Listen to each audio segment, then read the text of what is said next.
السلام علیکم ورحمۃ اللہ وبرکاتہ۔ ناظرین کرام، آج آپ کے لیے لے کر آئے ہیں اس ویڈیو میں ہم تعلیم الانشاء کے سبق نمبر 4 کو۔ پچھلی ویڈیو جو اپلوڈ کی گئی تھی اس میں ہم نے سبق نمبر 3 کو سمجھا تھا۔ چلیے آج کی ویڈیو میں ہم سمجھتے ہیں سبق نمبر 4 کو۔ تو ہمارا چوتھا سبق ہے ذالکا پلس تلکا۔ سبق نمبر 4 ہے ہمارا ذالکا پلس تلکا۔ سبق نمبر 3 پڑھا تھا ہم نے ہاذا پلس ہازیہی۔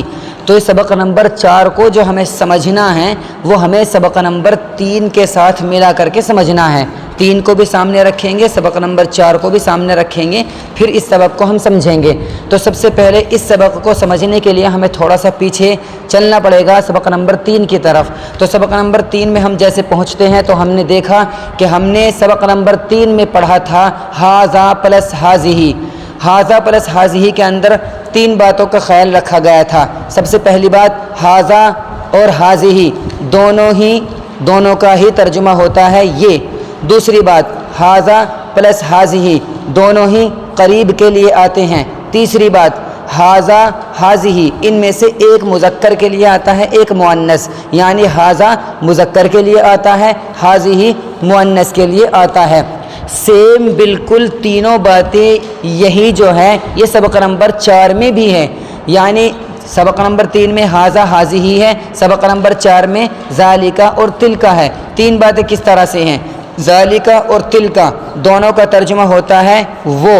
ذالکا اور تلکا دونوں آتے ہیں بعید کے لیے، یعنی دور کے لیے۔ تیسری بات، ذالکا اور تلکا ان دونوں میں سے ایک مذکر کے لیے آتا ہے، ایک مؤنث کے لیے، یعنی ذالکا مذکر کے لیے آئے گا اور تلکا مؤنث کے لیے آئے گا۔ اب چاروں کو ایک ساتھ جوڑ کر سمجھنا ہے۔ ہمارے سامنے 4 الفاظ آئے، ہاذا ہازیہی، ذالکا اور تلکا۔ ہاذا اور ہازیہی دونوں کے معنی آتے ہیں یہ، اور دونوں ہی آتے ہیں قریب کے لیے، البتہ ایک مذکر کے لیے ہے، ایک مؤنث کے لیے ہے۔ ہاذا مذکر کے لیے ہے، ہازیہی مؤنث کے لیے ہے۔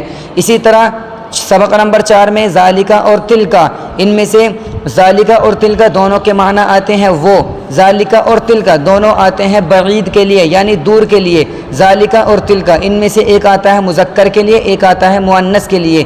ذالکا آئے گا مذکر کے لیے اور تلکا آئے گا مؤنث کے لیے۔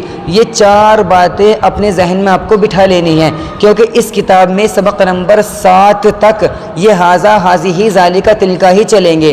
اگر آپ نے اس کو اب چوتھے سبق میں اچھے سے سمجھ لیا تو آپ یوں سمجھ لیجئے کہ آپ نے 7 سبق کو اپنے ذہن میں بٹھا لیا ہے اور یاد کر لیا ہے۔ ان 4 باتوں کو اپنے ذہن میں کس طرح سے بٹھانا ہے؟ سب سے پہلے آتا ہے ہاذا۔ ہمیں ہاذا کو دیکھنا ہے کہ یہ کس کے لیے آتا ہے۔ ایک تو ہاذا قریب کے لیے آتا ہے، دوسری بات مذکر کے لیے آتا ہے، تو اس کو بولیں گے ہاذا مذکر قریب کے لیے آتا ہے۔ جیسے ہاذا مسجد، یہ مسجد ہے۔ دوسری چیز، دوسرے نمبر پر آتا ہے ہازیہی۔ اچھا بھائی، ہازیہی یہ پاس کے لیے یعنی قریب کے لیے آتا ہے اور مؤنث کے لیے آتا ہے، تو اس کو بولیں گے ہازیہی مؤنث قریب کے لیے آتا ہے۔ جیسے ہازیہی مدرستن، یہ مدرسہ ہے۔ تیسرے نمبر پر آتا ہے ذالکا، یہ دور کے لیے آتا ہے اور مذکر کے لیے آتا ہے۔ جیسا کہ ذالکا رجل، وہ مرد ہے، تو ذالکا مذکر کے لیے آتا ہے اور دور کے لیے، اس لیے اس کو کہتے ہیں مذکر بعید کے لیے، ذالکا رجل۔ چوتھی چیز ہے تلکا۔ تلکا ایک تو مؤنث کے لیے آتا ہے اور دور کے لیے آتا ہے، تو اس لیے اس کو بولتے ہیں تلکا مؤنث بعید کے لیے آتا ہے۔ جیسے تلکا امرأۃ، وہ عورت ہے۔ یہ 4 چیزیں آپ کو اپنے ذہن میں، اپنے مائنڈ میں خوب اچھے سے فٹ کر لینی ہیں کہ یہ 4 لفظ ہوتے ہیں ہاذا ہازیہی ذالکا تلکا۔ ہاذا اور ہازیہی دونوں کے معنی آتے ہیں یہ، لیکن ہاذا مذکر کے لیے ہے اور ہازیہی مؤنث کے لیے ہے۔ اسی طرح ذالکا اور تلکا ان دونوں کے معنی آتے ہیں وہ، مگر ذالکا مذکر کے لیے ہے اور تلکا مؤنث کے لیے ہے، تھوڑا سا فرق ہے دونوں میں۔ تو اب کتاب کی طرف دیکھیے، جس طرح ہاذا مذکر کے لیے ہے اور ہازیہی مؤنث کے لیے ہے، سیم اسی طرح ذالکا مذکر کے لیے ہے اور تلکا مؤنث کے لیے ہے۔ فرق اتنا ہے، ہاذا اور ہازیہی قریب والی چیز کے لیے بولے جائیں گے اور ذالکا اور تلکا دور والی چیز کے لیے بولے جائیں گے۔ اب ترتیب یہ ہوئی، دیکھیے ایک ہیڈنگ لکھی ہے، اب ترتیب یہ ہوئی کہ